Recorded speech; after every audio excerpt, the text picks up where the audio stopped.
হরে কৃষ্ণ। আজ মঙ্গলবার সর্বশ্রেষ্ঠ আমলকি একাদশী পালনের দিন। দেখুন, আমরা যত ভালোভাবে নিষ্ঠা করে একাদশী ব্রত পালন করি না কেন, যদি আমরা পালনটা যথা সময়ের মধ্যে না করি, অর্থাৎ একাদশী ব্রত ভঙ্গের যে সময় আছে সেই সময়ের মধ্যে যদি ব্রতের পালনটা না করি, ব্রতের ভঙ্গ না করি, তাহলে আমরা একাদশীর সম্পূর্ণ ফল প্রাপ্তি করতে পারবো না। তাই পালনটা হচ্ছে অত্যন্ত গুরুত্বপূর্ণ। আজকের এই পর্বে আমরা সেই আমলকি একাদশীর প্রসঙ্গে জানার চেষ্টা করব। সকলকে স্বাগত জানাচ্ছি আমাদের পৌরাণিক অজয় কথা চ্যানেলে। আমরা সবসময় চেষ্টা করি সনাতন ধর্মের ধর্মীয় তথ্যগুলোকে এবং নানা দেবদেবীর ব্রতকথা সম্পর্কে গুরুত্বপূর্ণ তথ্যগুলোকে আপনাদের সাথে উপস্থাপনা করতে, শেয়ার করতে। তাই আসুন আগামী কিছুক্ষণ সময় ধৈর্য ধরে আজকের এই আমলকি একাদশীর পালনের বিষয়ে বিশেষ গুরুত্বপূর্ণ তথ্যগুলো জেনে নিন। দেখুন, আমলকি একাদশীর দিন আমরা কত কষ্ট করে রাত্রি জাগরণ করে উপবাস থেকে একাদশী ব্রত পালন করলাম, আর যদি পালনটা না করি তাহলে গোদানের ফল তো দূরের কথা, আমাদের আমলকি একাদশী ব্রতের ফল অর্থাৎ উপবাস থেকে সম্পূর্ণ ব্রতের কোনো ফল লাভ করতে পারলাম না। তাহলে কি লাভ হলো বলুন? আমরা এই একাদশী ব্রতের ফলের আশা কামনা না করে ভক্তি ও নিষ্ঠার সহিত ব্রত পালন করি, কিন্তু যতই আমরা এই একাদশী ব্রতের ফলের আশা কামনা না করে ভক্তি ও নিষ্ঠার সহিত ব্রত পালন করি, কিন্তু সম্পূর্ণ ব্রতের ফল পেতে এই পঞ্চরবি শস্য ভগবানকে উৎসর্গ করে আমাদের গ্রহণ করতেই হবে, না হলে এই একাদশীর কোনো ফলই লাভ করতে পারবো না। কেননা একাদশী ব্রতের দিনটি ভগবান শ্রীকৃষ্ণ অথবা ভগবান শ্রী বিষ্ণুর অত্যন্ত প্রিয় দিন। বিশেষ কিছু শুভ দিন রয়েছে, যেমন পূর্ণিমা, অমাবস্যা। বিশেষ করে তন্মধ্যে একাদশী ব্রত, যত প্রকার ব্রত রয়েছে তার মধ্যে সর্বশ্রেষ্ঠ ব্রত হচ্ছে এই একাদশী ব্রত। কয়েকদিন আগে শিব চতুর্দশীর ব্রত গেল, বৃহস্পতিবারে মা লক্ষ্মীর ব্রত রয়েছে, এরকম করে কালিকা ব্রত, দুর্গা ব্রত, কার্তিক মাসে দামোদর ব্রত, কাত্যায়নী ব্রত, কত ব্রত হয়। আর এই যে কাত্যায়নী ব্রত পালন করার ফলে গোপীরা তারা ভগবান শ্রীকৃষ্ণকে স্বামীরূপে লাভ করেছিল। কৃষ্ণ ভগবান, যাকে জগতে কেউ স্বামীরূপে পেতে পারে না, এটি চরম সৌভাগ্যের বিষয় স্বামীরূপে লাভ করা। তো সেই কাত্যায়নী ব্রত যারা পালন করবে তারা কৃষ্ণকে স্বামীরূপে পর্যন্ত প্রাপ্ত করতে পারে। তো এরকম যত প্রকার ব্রত হয় সব থেকে শ্রেষ্ঠ ব্রত হচ্ছে এই একাদশী ব্রত। কেন শ্রেষ্ঠ? কেননা ভগবান নিজে বলেছেন এই একাদশী অত্যন্ত প্রিয় দিন। যে ব্যক্তি একাদশী ব্রত পালন করে এই শুভ দিনে ভগবানের পুজো করতে পারে, তার জীবনের সমস্ত অশুভ কেটে যায় এবং পারমার্থিক মঙ্গল হয়ে থাকে, ভগবানের বিশেষ কৃপা লাভ হয়। তাই একাদশী, প্রত্যেকটা একাদশী ব্রত আমাদের সকলেরই পালন করা উচিত। বিশেষ করে বছরে 24টি একাদশী ব্রতের মধ্যে একটা শ্রেষ্ঠ ব্রত হচ্ছে এই আমলকি একাদশী ব্রত। কেন এই ব্রতটি শ্রেষ্ঠ? এই ব্রত পালন করলে আমরা কি ফল লাভ করতে পারি? প্রথমত হচ্ছে সহস্র গাভী দানের ফল। দানে দ্রব্যের শুদ্ধতি, দানের মাধ্যমে দ্রব্য শুদ্ধ হয়। এই যে হরিশ্চন্দ্র রাজা, তার ছেলে মারা গিয়েছে, তথাপিও সেই মৃতপুত্র পর্যন্ত জীবিত হয়েছিল এই দানের পুণ্য বলে। তাই দান হচ্ছে মহা শক্তিশালী একটা ধর্ম। এই দান ধর্মের মাধ্যমে ভগবানকে পর্যন্ত আপন করে রেখেছেন বলি মহারাজ। বলি মহারাজ সেই পাতাল দেশের অধীশ্বর এবং বলি মহারাজের দ্বার রক্ষী স্বয়ং ভগবান শ্রী বিষ্ণু। দানের মাধ্যমে তাকে আপন করে রেখেছেন, 3 ভুবন দান করে দিয়েছেন। শেষ পর্যন্ত তৃতীয় পা কোথায় রাখবে বলি মহারাজ নিজের মস্তক ভগবানের চরণে দান করেছেন, যে কারণে ভগবান খুশি হয়ে বলি মহারাজের দ্বার রক্ষী হয়ে রয়েছেন। তো এরকম করে 1 সহস্র গাভী দান করে যে পুণ্য হয়, এটি অনেক সামর্থ্যের ব্যাপার। 1 সহস্র গাভী দান করা হয় না অনেক সময়। যদি কেউ নরকেও যায় তবে বিধান রয়েছে একটা গাভী দান করার মাধ্যমে সেক্ষেত্রে নরক থেকে পর্যন্ত মুক্তি হয়। এরকম সহস্র গাভী দান করলে যে পুণ্য হয় সেই সমান পুণ্যফল লাভ করা যায় শুধুমাত্র যদি কেউ ভক্তি ভরে এই আমলকি একাদশী ব্রত পালন করে। সেজন্য আমরা এই যে দানের এত মহিমা, আমরা ভাবি একটা কন্যা সন্তান হলে আরে কন্যা হয়েছে খুশি হতে পারি না, কিন্তু শাস্ত্রে বলা আছে যদি কোনো পিতা তার কন্যাকে সৎ পাত্রের হাতে দান করতে পারে তার এত পুণ্য হয় চিত্রগুপ্ত তার পুণ্যের সংখ্যা হিসাব করতে পারে না। তাহলে এই দান এতটা মাহাত্ম্যপূর্ণ। তো সেই গাভী দানের ফল লাভ হয় এই ব্রত পালন করলে। পাশাপাশি হচ্ছে যে বিদুরথ নামে একজন রাজা ছিল, তিনি অজান্তে এই একাদশী ব্রত পালন করেছিল, এই আমলকি একাদশী ব্রত, এবং পালন করার ফলে কিছু জঙ্গলের যে আদিবাসী লোক তারা সেই রাজাকে একাতেই মারতে উদ্যত হলো, বিভিন্ন তীর ধনুক নিয়ে মারতে গিয়েছে। তো তখন বিদুরথ রাজা ঘুমিয়েছিল, বুঝতে পারেনি, এবং স্বয়ং ভগবান শ্রী বিষ্ণু তিনি নিজে রক্ষা করেছিল সেই সমস্ত ব্যক্তিদেরকে বধ করে। তো এর হচ্ছে বিষয়, যারা এই ব্রতটি পালন করবে তারা সমস্ত বিপদ কেটে যায় এবং ভগবান তাদের স্বয়ং রক্ষা করে। হরি যাকে রক্ষা করে কে তারই মারিতে পারে। প্রহ্লাদ মহারাজ তার প্রমাণ। প্রহ্লাদ মহারাজকে নিজের পিতা হিরণ্যকশিপু কতবার মারতে চেয়েছে, সেই বল্লভ ছুঁড়ে মেরেছে, কিন্তু সেখানে পুষ্প পদ্মফুল হয়ে গায়ে পড়েছে। বল্লভ মারতে পারেনি, কিন্তু আগুনে ফেলে দিয়েছে, সেখান থেকে আবার উঠে এসেছে। তাহলে ভগবান রক্ষা করলে কেউ তার কোনো ক্ষতি করতে পারে না। এই বিদুরথ রাজা ছেলের প্রমাণ। এই আমলকি একাদশী ব্রত পালন করলে অনেক সময় ছোট বাচ্চাদের জীবনে বেশি বেশি বিপদ আপদ হয়, তো তারা আপনারা এই ব্রতটি পালন করে সেই ব্যক্তির মঙ্গল কামনা করতে পারেন, সেই ছোট্ট বাচ্চার। এর ফলে তার জীবনের অশুভ কেটে যায়, বিপদ আপদ নাশ হয়। পাশাপাশি আরেকটা বিষয় হচ্ছে এই ব্রত পালনে এও বলা আছে ব্রহ্মবৈবর্ত পুরাণে, যে ব্যক্তি আমলকি একাদশী ব্রত পালন করবে তার মুক্তি লাভ হয়ে থাকে, মানে বিষ্ণুলোকে তার গতি হয়। এত ভালো এই আমলকি একাদশী ব্রতটা বলা হয়েছে। তো সেজন্য আমরা প্রথমত জেনে নিচ্ছি এই ব্রত কখন থেকে কখন শুরু হবে, কখন শেষ হবে। ব্রত শুরু হচ্ছে মূলত আগামী 9ই মার্চ রবিবার সকাল 10:39 থেকে থাকবে মূলত 10ই মার্চ সোমবার সকাল 9:50 পর্যন্ত। এই সময়টুকুর মধ্যে এই পবিত্র আমলকি একাদশী ব্রতের তিথি থাকবে। সেজন্য উদয়া তিথি মেনে এখন অনেকে প্রশ্ন করতে পারেন, একাদশী তিথি তো হচ্ছে মূলত 9ই মার্চ রবিবার পর্যন্ত, মানে রবিবার থেকে সারাদিনটি বলতে গেলে একাদশী তিথি থাকে, তাহলে উপবাস কেন করা হবে পরের দিনে? না, শাস্ত্রে বলা আছে দ্বাদশী সংযুক্ত উপবাস বা ব্রত করা উচিত। তো সেই অনুসারে দ্বাদশী সংযুক্ত উপবাস করতে গেলে এটি হচ্ছে 10ই মার্চ সোমবারে করতে হয়। আবার উদয়া তিথি মেনেও আমাদের এই ব্রত 10ই মার্চ করা উচিত। তবে ব্রত অনেকে আছে নির্জলা করবে, অনেকে ফলমূল খেয়ে ব্রত করবে। যেভাবে যত ভালোভাবে একটা ব্রত করি না কেন, যদি ব্রতের সঠিক সময়ের মধ্যে পালন না করা হয় তবে কিন্তু ব্রতের সম্পূর্ণ ফল লাভ করা যায় না। সেজন্য পালন একটা গুরুত্বপূর্ণ বিষয়। আমাদের প্রত্যেকের উচিত একাদশী ব্রত পালন করার পরে সঠিক সময়ের মধ্যে পালন করা। এই যে অম্বরীশ মহারাজ, তারপরে হচ্ছে সেই মুনি ঋষিরা, তারা পর্যন্ত একাদশী ব্রতের উপবাস করে সঠিক সময়ের মধ্যে পালন করতো। তাই এই পালন একটা গুরুত্বপূর্ণ বিষয়। তো পালনের সময়টা হচ্ছে মঙ্গলবার সকাল 6:11 থেকে 8:46 পর্যন্ত। এই সময়টুকুর মধ্যে এই পবিত্র সেই ব্রতের পালন করতে হবে আমলকি একাদশী ব্রতের। এবং এই একাদশী ব্রতের নিয়ম কি যদি আমরা অনেকে জানি, তারপরেও সংক্ষেপে জেনে নিচ্ছি একাদশী ব্রতের নিয়ম কি। তো একাদশী ব্রতের ক্ষেত্রে, যে কোনো একাদশী ব্রতের ক্ষেত্রে আগের দিনে সংযম পালন করতে হয়। মাছ মাংস আমিষ খাবার, রাজসিক খাবার ভক্ষণ করা উচিত নয়। এমনকি শুধুমাত্র খাবারের ক্ষেত্রে নয়, এই দিনে অপশব্দ প্রয়োগ করা উচিত নয়, ঝগড়া চিৎকার চেঁচামেচি করা উচিত নয়। মানে হচ্ছে আমি যে পরের দিনে ব্রত করব এর জন্য পূর্ব প্রস্তুতি নেওয়া উচিত। এবং ওই দিনে রাত্র 11টার আগে খাবার খেয়ে দাঁত ব্রাশ করা উচিত। কেননা অনেকের আছে দাঁতের গোড়ায় খাবার আটকে থাকে। তো একাদশীর দিনে যদি সেই খাবার পেটে যায়, এতে কিন্তু ব্রতে দোষ লাগে। ব্রত ভঙ্গ হয় না, কিন্তু ব্রতে দোষ লাগে। আবার অনেকের আছে দাঁতের সমস্যা, দাঁত ব্রাশ করতে গেলে রক্তক্ষরণ হয়। সেক্ষেত্রে সেই যদি একাদশী ব্রতের দিনে দন্ত ধাবন করতে গিয়ে রক্তক্ষরণ হয়, এতেও ব্রতে দোষ লাগে, মানে ব্রতের সম্পূর্ণ ফল লাভ হয় না। তাই অবশ্যই এটি খেয়াল রাখতে হবে, ব্রত করার আগে উচিত দাঁত ব্রাশ করে নেওয়া।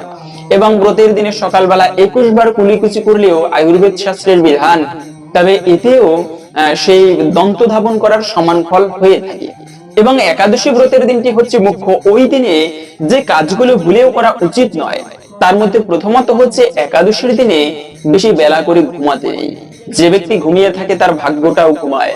অতিরিক্ত বেলা করে কখনো ঘুমানো উচিত নয়। এজন্য ভোরে ভোরে ঘুম থেকে উঠলে ভোরের যে একটা আবহাওয়া সেটা গায়ে লাগলে এটাও ভালো বলা হয়েছে স্বাস্থ্যের জন্য।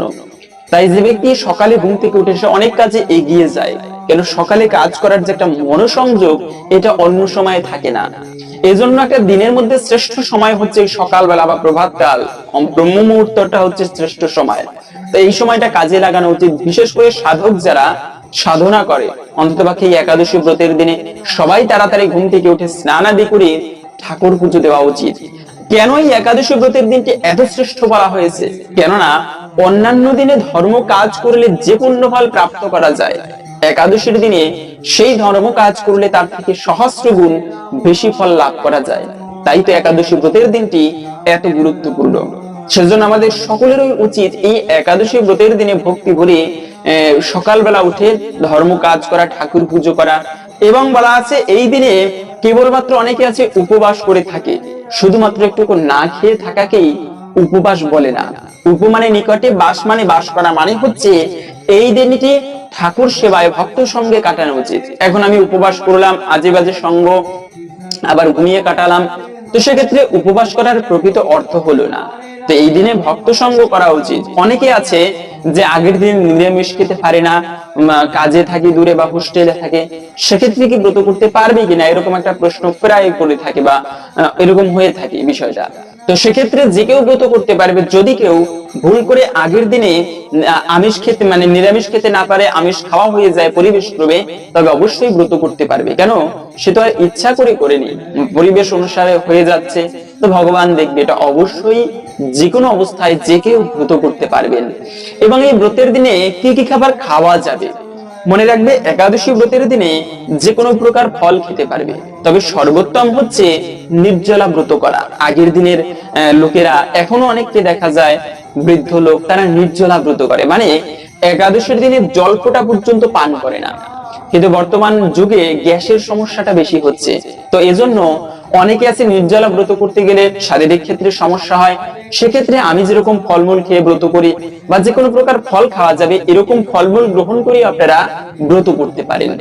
তবে দুগ্ধ পান করা যাবে এবং ফলমূল খেয়েও হচ্ছে না, অনেকের ভারী কাজ করতে হয়, অনেকে অসুস্থ আছে ঔষধ সেবন করতে হয়, সেক্ষেত্রে আপনারা ফলমূল নয় সবজি রান্না করেও খেতে পারেন।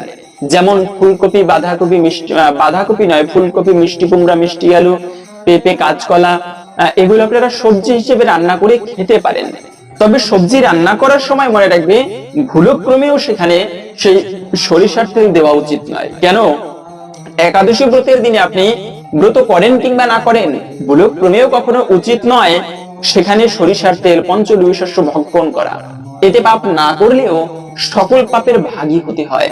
তাই এই বিষয়টা অবশ্যই আমাদের খেয়াল রাখতে হবে। একাদশী উপবাসের দিন বা ব্রতের দিনে কখনো পঞ্চরবি শস্য ভক্ষণ করতে নেই। যেমন সরিষা, তারপরে গম থেকে যত খাবার হয়, আটা, রুটি, বিস্কিট, কেক, পাউরুটি, ধান থেকে যত খাবার হয়, পায়েস, খিচুড়ি, ভাত, এগুলো খেতে নেই।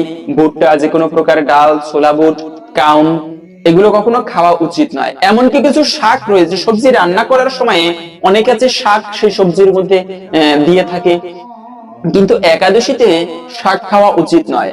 শাক, তারপরে হচ্ছে বাঁধাকপি, এমনকি ঢেঁড়স, বটবটি, সিম, এগুলো কখনো একাদশীর দিনে খেতে নেই। বেগুন খেতে নেই, এতেও কিন্তু ব্রতে দোষ লাগে। তো এই বিষয়গুলো খেয়াল রাখতে হবে। অনেকে আবার প্রশ্ন করে যে আগের লোকেরা, যেমন আমার বাবাও বলেছে যে আমরা আগে একাদশী ব্রত পালন করতাম আটা রুটি খেয়ে, তো এটা করা যাবে কিনা। মনে রাখবে একাদশী ব্রতের দিনে ভুলক্রমেও পঞ্চরবি শস্য খেতে নেই। তো আটা বা গম, এটা তো পঞ্চরবি শস্যের মধ্যে একটি, তাহলে কি করে আমরা সেই আটা রুটি গ্রহণ করি? এতে ব্রত ভঙ্গ হয়ে যায়। এই বিষয়টা অবশ্যই সাবধান থাকবেন। অনেকে আছে বলে থাকে আরে আগের লোকেরা করেছে, তারা কি ভুল কাজ করেছে?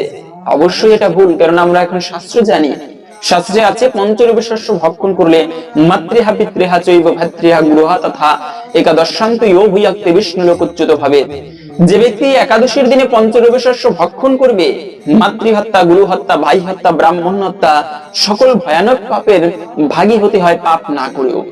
এমনকি আরো বলা হয়েছে সে যদি ভগবান বিষ্ণুর পার্ষদ হয়, সেক্ষেত্রেও যদি একাদশী ব্রত পালন না করে তাকে সেখান থেকে বিচ্যুত হতে হয়। তাই ব্রত এত গুরুত্বপূর্ণ, সেজন্য এই ব্রতের দিনে আটা রুটিও খেতে নেই। এখনো আগের লোকে কে কি করেছে, আগে সতীদাহ প্রথা ছিল, তারপরে হচ্ছে গৌরীদান প্রথা ছিল, মানুষের ডায়রিয়া হতো, সেই মানে খারাপ মানে খোলা জায়গায় টয়লেট করতো। তো এখন কি আর সেগুলো রয়েছে? কেন? আমরা খারাপ বিষয়কে ধীরে ধীরে বর্জন করব, সেটা আগে হোক বা পরে। খারাপ বিষয়কে বর্জন করব, ভালো বিষয়টাকে গ্রহণ করতে হবে। তাই আগে কি করেছে এই যুক্তি দেখানো উচিত নয়। আগের দিনে খোলা টয়লেট ছিল এবং এত ডায়রিয়া হতো, যা তো আমরা একটু ইতিহাস দেখলেই বা পিছনে দেখলেই জানতে পারি। ডায়রিয়ার কারণে মানে গ্রাম মারা যেত, একেবারে সমস্ত গ্রামের লোকজন। কিন্তু এখন সেরকম হয় না। কেন? কেননা পরিবেশ, এডুকেটেড সমাজ, সবাই গোছানো, টয়লেট বাথরুম পরিষ্কার পরিচ্ছন্ন রাখা হয়, খোলা জায়গায় টয়লেট করা হয় না।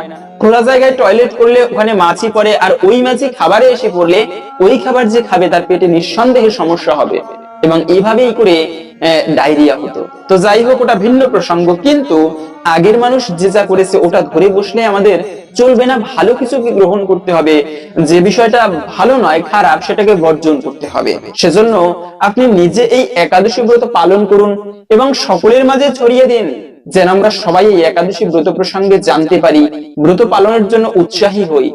আমি নিজে ব্রত করলে যে পুণ্য ফল লাভ হয়, ভগবান তার থেকেও বেশি প্রসন্ন হয় যদি আমি কাউকে উৎসাহ করে তাকে দিয়েও ব্রত করাতে পারি।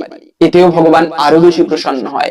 এবং এই ব্রতের দিনে মনে রাখবে, তুলসী পত্র দিয়ে যে কার্যটি করবে, তুলসী পত্র ভগবানের চরণে রেখে দিন, ভগবানের চরণে নিবেদন করুন। কেননা শাস্ত্রে বলা আছে, বিষ্ণু ধর্মোত্তর গ্রন্থের কথা, তুলসী পত্র দিয়ে ভগবানের পুজো করলে ভগবান এতটা প্রসন্ন হয়, ভগবান সেই ভক্তের চরণে নিজেকে পর্যন্ত বিক্রি করে দেয়। বিক্রি নিতে সমাত্মানাম ভক্তেভ্য ভক্ত বৎসলা। এতটা ভগবান তার ভক্তদেরকে পছন্দ করে, কৃপা করে। তাই এই একাদশীর মতো পবিত্রতম দিনে কিছু তুলসী পত্র, তবে মনে রাখবে একাদশীতে কিন্তু তুলসী চয়ন নিষিদ্ধ। আপনারা একাদশীর আগের দিনে তুলসী চয়ন করে রাখবেন এবং সেই তুলসী পত্র একাদশীর দিনে ভগবানকে নিবেদন করুন ভক্তির সহিত, এতে বিপদ পর্যন্ত কেটে যায়, ভগবান অত্যন্ত প্রসন্ন হয়। এইটুকু কার্য করার ফলে মণিমুক্তা আদি ভগবানকে দান করলে যে প্রসন্ন হয়, তাহা হইতে অধিক প্রসন্ন হয় যদি কোনো ব্যক্তি তুলসী পত্র দিয়ে ভগবানের হরির পুজো করতে পারে। তো হরে কৃষ্ণ, আশা করছি আজকের এই গুরুত্বপূর্ণ তথ্যগুলো জেনে আপনি একটু হলেও সমৃদ্ধ হয়েছেন। ভালো লেগে থাকলে অবশ্যই একটা লাইক করে কমেন্টে আপনার ইষ্ট দেবতার নামটি অথবা জয় শ্রীকৃষ্ণ ভগবানের জয় একবার হলেও লিখে যাবার অনুরোধ জানাচ্ছি। ভগবানের কৃপায় সকলের জীবনে মঙ্গল হোক এই কামনা করে हरे कृष्णा हरि बोल, जय निताई, राधे राधे।